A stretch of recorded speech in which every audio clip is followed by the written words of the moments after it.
What's at the root of your hair story and how is it negatively impacting your confidence? That's what we're going to talk about today on this episode of Unleash Your Audacious Confidence. So stick around.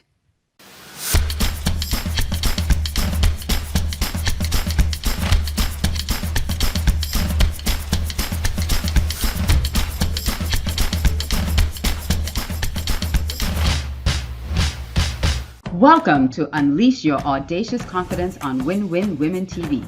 This show is all about sharing the tips, tools, and techniques that will allow you to step boldly in the direction of your dreams despite your feelings, fears, or past failures. To imagine what's possible for yourself and live the life you deserve.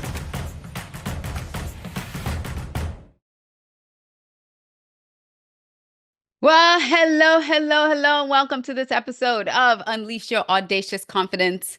I'm your host, Alicia Couri, and on today's show, we are going to get to the root of things. But before that, I want to welcome you. If you are watching us live on Win Win Women TV, welcome. I want to encourage you to go check out winwinwomen.com. They have a lot of opportunities for women to gather and learn and grow and develop all over the world. So go check that out. Well, today, I'm going to dive into it. I'm going to get into it. As you have noticed over the last few shows, my hair has been different. And that's because I've really been working on going natural, which has been a for me. We did a show back in July of 2024 on transitioning your hair, whether you are transitioning from uh, dark to gray or just transitioning into gray hair. If you've gotten a disease or alopecia or had treatment where you've lost your hair, how do you transition into that? And I was talking about transitioning to natural. So to join the conversation with me today is my fellow curly girl, really good friend of mine and colleague, Stephanie van Vark. Stephanie, let's join in to this conversation. Let's talk about this natural hair journey of ours. Let As I come with this She Joan, comes with her dough. I I love arrive it. with the I love it on everybody Joan. else, but it was like a jump scare for Mm, me every time I looked into the mirror. It was like, oh, because when you've spent so long what's happening? with just straight hair, or when I started transitioning, I would do the extensions, the crochet extensions. Either it was curly extensions or the braided extensions, but just having longer extensions to actually seeing my natural hair for the first time in like 30 something years, I think it is, since I was 14 years old, Or 15 even, years old. or even working with your natural hair. It's been Even so long well, that you that's a whole have other. had your, yeah, have had We're your gonna get to chance that. to We're work gonna get on to this. actually working Yeah. with it. So it's, But it's a let's start. shop. It's a shop. Yeah, let's start with just the hair story, because I'll share mine and you can share yours, like from Okay. childhood, because my hair story is from childhood. From the time I was 3 years old, my mom used to always say that my hair was as unruly as I was, and she didn't know what to do with it, and she didn't know what to do with me. And so at 3.5, she chopped it all off. She just, like, it went down to like this much. And so I had an identity crisis because I didn't have any hair on my head, and everybody thought I was a boy because I was a tomboy. I was always out in the mud playing, climbing trees, digging ditches, jumping around with the boys. And so they always thought I was a boy. So there was that kind of like convincing everybody, no, I'm a girl. I'm a little girl. I'm not a boy, you know? And then as it started growing, we moved to Australia, and in Australia, nobody had really, in the small community that we moved to, nobody had really seen anyone that looked like me. They had never seen hair like texture like mine. And so they were always like curious and asking me questions. And as a 5-year old, I don't know how to answer questions about why does your hair look like that? Does it feel like wire? Does it, like, I'm like, no, where do you people get these questions from? And so that's kind of the root for me of my dislike of my hair, my passionate dislike for my own hair. And so as soon as I could, I got it chemically straightened. And it's been Mhm. straight or some version of straight in from that moment, from that time on, from 14 on, it's been chemically treated and straightened. But then after I had breast cancer a few years ago, I decided to stop the chemical treatments and start to Right. embrace the natural. The next. Yes, the natural. What God gave me. Right. Yay, huzzah. So, Woo! so share with us what's been your kind of the root of your hair story. Well, I was raised here in America during a time when you were sort of told in order to be equal or to measure up, you had to be 125%, and you had to sort of take on this European appearance. Your presentation always had to sort of be about you looking as close to, to be very candid, white people as you can. Hmm. So for you to even be accepted. Um, so, when I was a young girl, my mother didn't want to give me a relaxer as a young child, but she would hot comb my hair, which if anybody's Oh, ever that's yeah. experienced, Anything straight, anything to get it that's straight. like I'm surprised my hair even survived. And I And the scalp was and the very ears. tender-headed. The ears and the Right, scalp and the I neck. was very tender-headed. She's pulling my hair, and it was. I tell people all the time that I don't even think my mother even liked me until I, I got her accident, because we had a battle religiously about my hair, over my hair. At about 11, I guess she put my first perm in. It fell out. So we had to start all over, cut it and start all over. And then from that point Yeah, on, because it was I've been so caustic back then too. Those perms were like, your hair was on serious. fire. Your scalp was on Right. And fire. you have For to anybody, sit there. yeah, who never had their hair chemically straightened or permed, you'd get these scabs from where it Mhm. burned into your scalp. And for weeks, these scabs would start peeling out of your hair. Because it's live. I mean, it's live. It's Trauma, trauma, trauma. Yeah. definitely something that's meant to burn over. It was so, well into my young years, well into my, 30s. I just had relaxed hair. And one day, a friend of mine and I happened to be walking into Sephora, and a young man walked up to us and walked up to me and was like, "Oh my God, I think you'd be amazing natural." And I was like, "Wait, what?" And this is like a young Spanish guy. And so I started doing some research. It's definitely a new day because there's almost a crazy amount of information out there about it now. But it did sort of give me the freedom to say, okay, let's try this. Let's see what this is like. So, there was sort of this period of I'd never done my hair, my own physical hair, I said earlier, just on my own, or I didn't know what it felt like. I didn't know what it really looked like. I thought it was one color. It wasn't like he's like, I don't know what I'm doing. But it was fun. It was fun to figure Yeah. out. I tend to be sort of a natural girl. I want to try to look as natural as I can. So it was fun to try to see if I could get to a point where I felt very comfortable in my hair. And confident in it because it, Right. it it is, like I said, I jump scared myself multiple times. And can I tell you the sheer panic that I went through over the holidays when I tried to get an appointment to get it this is an accident. Like I tried to get an appointment to Do get my this hair frequently. recrocheted. So Okay. there's someone who does the braiding for me, and then my daughter crochets in the extensions, and she wasn't available. She wasn't available. There was no date that she was available over the holidays. So I'm like, I guess we're doing this. I guess. Because I can't look crazy. I gotta look okay. So we took Gotta it do out. We took something. out, and I even had a video of me like cutting it out of my hair. I took it out, and I, I did a video of me cutting it out. People, my cousin called me all concerned. Are you okay? Is everything okay? I'm like, that's just the extensions. I was just cutting it out, but then I had to Are you take. having a meltdown? He's like, are you having a meltdown? Are you okay? I'm like, no, I was just taking out the extensions. But then I had to figure out how to deal with my hair, right? I had to figure out what to do with it. And I finally did get an appointment with Right, my stylist, and she showed me what my hair could actually look like, that it could have these curls and not be a big right, frizzy mess that I knew it used to be.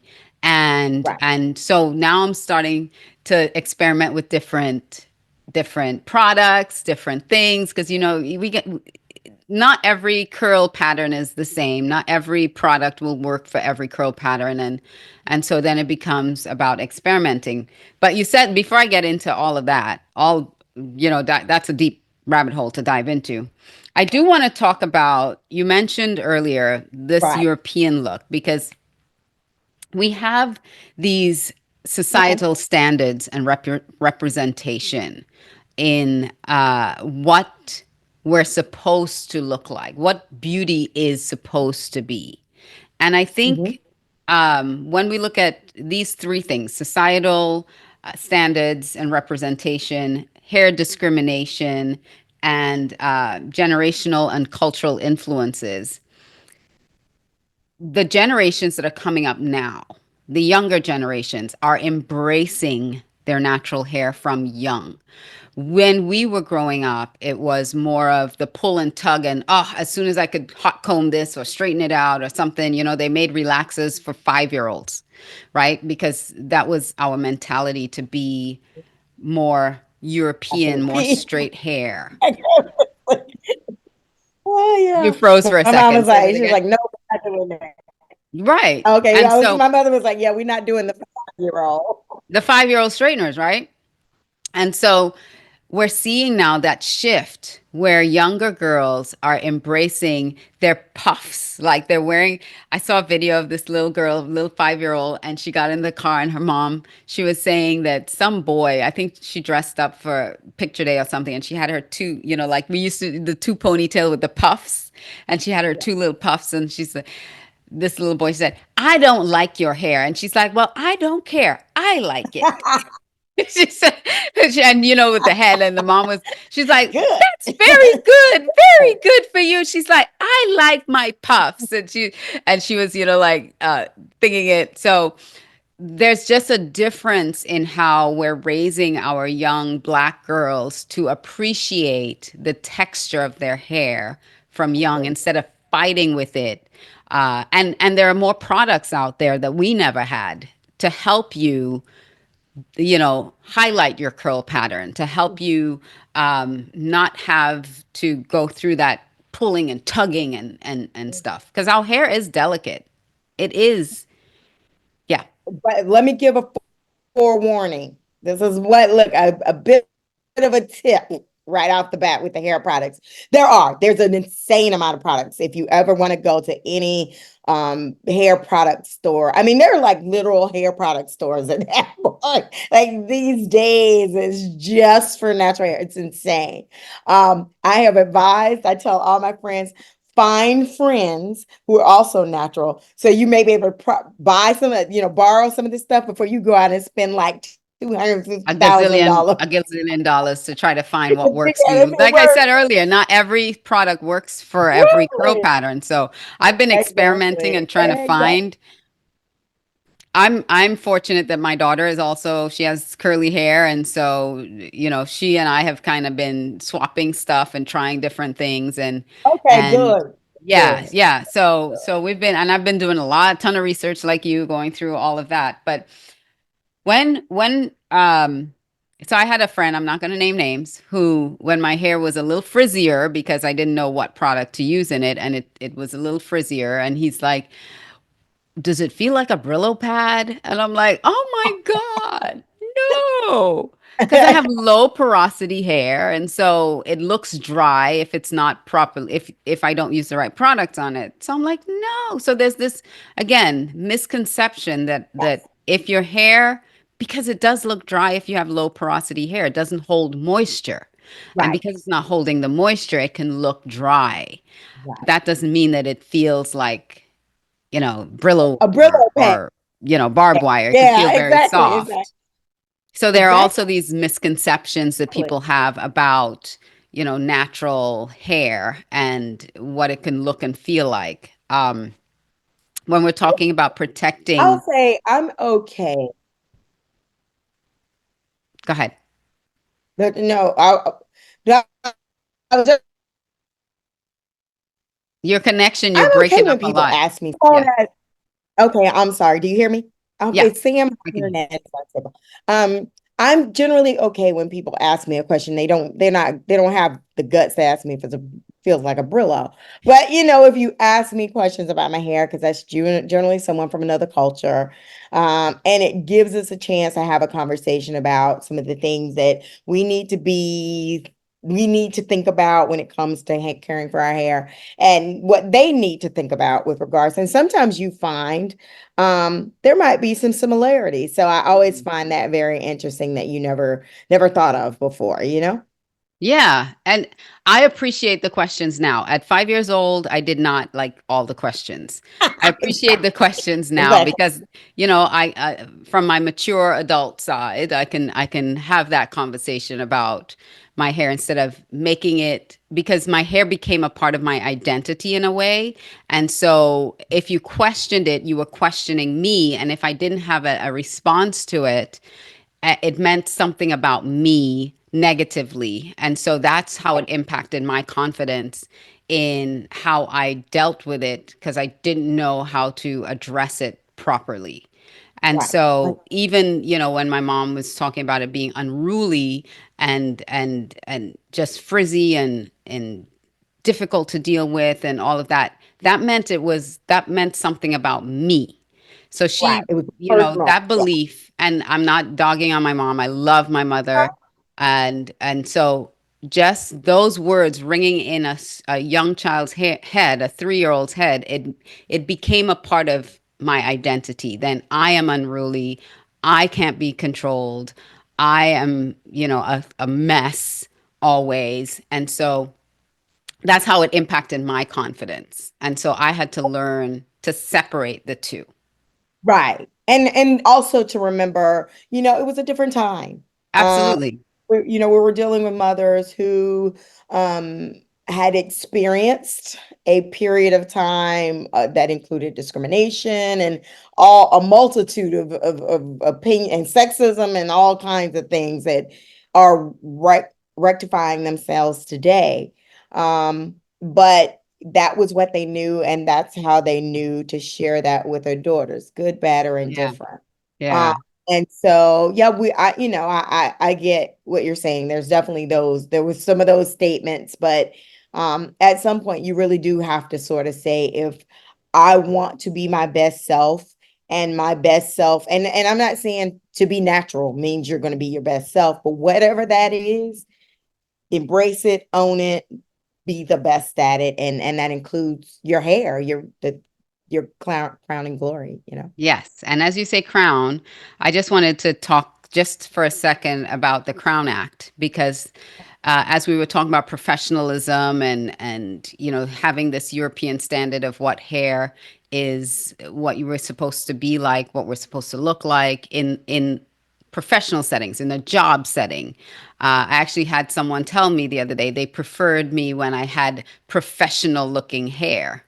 Mhm. I'm like, well, thank you very much, but you're not going to see that again. Right. Unfortunately, you're not going to see that Appreciate again.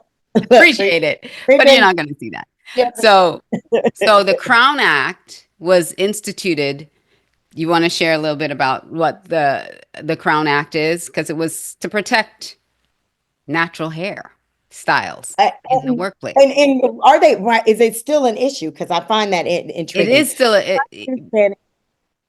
It is up still, to well, last I year. let me take that back. I've seen a couple of instances where it's been more in school. I don't know that I've seen anything with regards to someone in the workplace. So Yeah, that's I've seen it interesting. in But essentially, what I'm institutions, in at, schools. oh, Hmm. exactly. Yeah. There again is this perception that in order for you to look professional, you have to have take on a European standard. For us, that means straighter hair. And even up to the earrings that we wear. I mean, just a very different kind of palette. So the act itself was to, from discrimination in the workplace, even firings based on our hair, suspensions based on our hair, and to get to a point where we are being judged on our ability as a professional and not how we look. And Right. that has been something that, when this natural wave first kicked off, and even back in the 70s, because this natural thing kind of started in the 70s, but it Yeah. was met with a lot of resistance, and that's where a lot Resistance. of that, if you want to keep your job, you need to look a certain way and behave a certain way and act a certain way, et cetera, et cetera. And there was a little bit of that, I feel, that was starting to try right with this last wave. But I think, let me tell you what I think changed the game a little bit. There's been two things I think changed the game. First of all, the commerce around it. Hmm. The black hair product We talked industry about has that product the product industry is booming, exploded. It's booming. like $1 billion. It's I think last year, $2 billion industry. It's Hmm. insane. So, you can't tell people that they can't look natural, but want their money too. And want their money too. Right. You, Yep. Yep. you Yep. gotta pick and choose. And also, I find the best compliments I ever get about my hair come from white women. So Yeah. it's really You froze again. So there are two become things. a culture of folks that are now recognizing. Hello, you hear me? No, Yes, I you hear hear you me? now. I can hear Oh my you now. Yes. I know. God. Yeah. We're having some technical issues, but I know. I don't know we're what that's about. It's we're killing me. getting through it. Exactly. Listen, the now I forgot what I was going to ask you. Uh-huh. Because there are two things I wanted to ask you before we jump into, like, let's talk terminology and products, because that's a whole other segment of this natural wave that we're experiencing, this natural hair wave as I'm learning. But oh gosh, in the workplace, we're even seeing now where reporters, because that was something that was a no-no on television for reporters, especially if you're going to be on a green screen, the cutouts to try to get through all the little waves and stuff. You were like, straighten that out. But Right. now technology is a lot better, and so they're allowing even reporters to have braids, and it's so good to see reporters not have to adhere to a particular type of standard because it's Correct. easier. It's Correct. easier, but it's not convenient for them. Like they have to go through all these hoops just to show up to work. But, now they can wear their natural hair. In the 70s, that was also kind of aligned with being a little bit radical or a little bit rebellious. I think we're not looking at it anymore. And that's refreshing also, because I think now people can look at you and say, you're just trying to be beautiful. That's all. I'm Right. trying to And start a natural hair is war. beautiful hair. All hair is beautiful hair. There was this big Yeah. stigma coming out of slavery and everything else that black hair was not beautiful. Mhm. And Mhm. so Or we're overcoming the that back. stigma. Just, Yeah. that's what I'm just trying to be in my natural state. So that's Correct. good. That's refreshing. So I have been experimenting, like I said, with different products, and I even made my own flaxseed hair gel yesterday, which is what I have in my hair today, the flaxseed hair gel, it turned out to be quite easy, simple to do. And I made chia seed gel, did not like that at all. But that was flaky. I did not like that. But, using, again, natural things on our hair helps. And if more people knew how easy it is to make flaxseed gel for your hair, it locks in the moisture. It's so nutritious and all these things. It has so many benefits, including hair growth. I think some of those products will have run for their money if people started actually making their own hair care, because it's not difficult. It's not Mhm. difficult at all, especially with AMA dot dot dot AMAZ. AMA Oh yeah, yeah, yeah, that yeah, you could yeah, get, yeah, that you could purchase it, whatever it is you want. You can find it, as we were just talking about. I don't And want there to are say the whole name. videos like out the wazoo of how you can buy, how you Yeah, can you make can get it. anything Right. to Uh, make it and yourself. So, I did a lot of that when I first started. I will say I did a lot of that because I sort of set some rules for myself when I first started. I was like, I'm going to give myself a chance to really determine if I like it, figure out if I like this hair. I'm going to find some things that I like about my hair and give myself, really try to do the best, most natural products. mhm. And my at some point I was like, okay, I don't have the time, so I'm gonna go buy some natural Go stuff buy out some there. stuff, And right? they'll do it. They'll I do it. get it.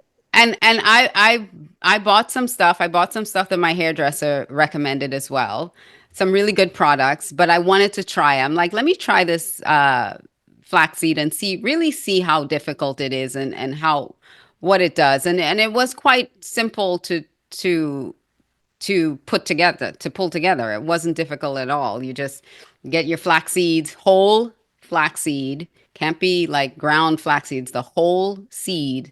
And then I put a half a cup of flax seeds into a pot, 2 cups of water, brought it to a boil for about 10 minutes, let it sit for 30 minutes, and then use cheesecloth. I tried the stocking method. I did not like the stocking. The cheesecloth was easier to squeeze out the gel Right, from. And you just squeeze the gel out, put it in a container, and use it. You could put right, essential oils in it. Like I just told you, someone recommended putting marshmallow root in it, right. steep it with marshmallow root. You could put it in it, and that helps your hair. So I'm gonna try I'm it. liking the flaxseed gel situation. I'm gonna try the I tried it marshmallow with it. once and it didn't go over too well. So I'm gonna try it again. I'm gonna try it Yeah, again.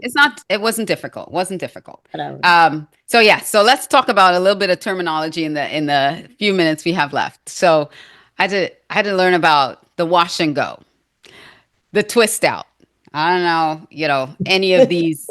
Which is not a real wash and go, people. It's not a wash and It's go. not. It takes a long time to get it after Right. you wash it. So So it's let's not a wash, it's not simple. dispel that myth. Yeah, That is it's a not wash and true. go is Okay. not simple. Okay, go What's ahead. low porosity hair? Like I had to learn my hair is low porosity, which means it doesn't hold moisture, which means I have to find ways to help it hold in the moisture. And I have to always keep, you know, re-moisturizing it with water. So, figuring out those things. What's your curl pattern?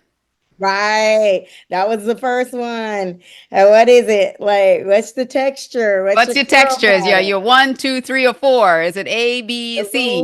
lot. It's a lot. It's overwhelming sometimes too, because there's so much information. It could be this, could be that, could be parts of your hair is this, and Oh parts yeah, of because I have like 4A, 3C, you know, right. like, go between So which 3B, product do 3C, you use for 4A on that? different sides, different front, back, of all different curl patterns in my hair. So, and just finding the right products Mhm. to go with all of these can be an experiment. But I love the tip that you shared. Find yourself a friend that's also natural or going natural so that you could try different hair products and swap them, maybe start a little group where you can swap things back and forth. Yeah. Yeah. One of the Yeah. accounts that I follow on YouTube, Naturals85, she says when you're transitioning, one of the things that you can do is continue using the shampoo and conditioner that you've always used until it's finished because you're Right. used to that and your hair is used to that, and then start, experimenting or trying something different. Don't just toss everything that you've had Yeah. before. That I some things agree. will still work for your hair. I'm thankful that I allowed my hair to grow while doing protective styling. That's another term, protective styles. Protective styling, Right. with extensions and the crochet braids until my hair grew out a little bit, and then I can tackle my hair instead of trying to do it when it was, you know, Right. doing the big chop and cutting it all off, cutting all the straightening off because my hair was pretty long straight. But I gave it a chance to grow out a little bit, and then I just kept trimming it, trimming the straight ends off until they're all gone now. But yeah, Well done. You've got to give yourself a little period grace, of grace, I guess. What I was pretty adamant about because there are going to be days you're going to look in the mirror and go, "What on earth is happening not just here?" grace and time. Yeah, grace and time. Give I yourself mean, more time to get ready to and deal once with you, what you have well, to not do. even just getting ready, time to get used to this new look and this new you. And the minute you figure out there are things like one of the first things I noticed about my hair that I really liked is it's very soft. When well moisturized, it's very soft and it can hold a nice style. So start building on some of those things instead of, just kind of looking at yourself going, what is going on? And you really start to embrace it a little bit better because, it's especially if you are someone that is like the two of us who spent a very long time looking With like straight something hair. else. Yeah. Mm. Well, thank you, Stephanie. We ran out of time, and I just wanted to encourage everyone, if you're here and you want to stick around for our little conversation after the show, please feel free to stick around. But for all of you who are here with us on video, thank you for joining us. And I want to just encourage you to be bold, to be brave, and every day do something to dive into the roots of your hair and accept it and step out with audacious confidence. Until next time, I'm Alicia Couri. I'll see you on another episode of Unleash Your Audacious Confidence here on Win Win Women TV. Mwah. Thank you so much. Turnover. It's incredibly expensive for any organization, but especially those that are small and mid-size. If you're an organization and you're hiring, it's so important to get it right. You need to identify the right people for the right roles. Here at Audacious Concepts, Inc., we help you perfect your hiring process so you get it right every single time. Reach out to us at audaciousconceptsinc.com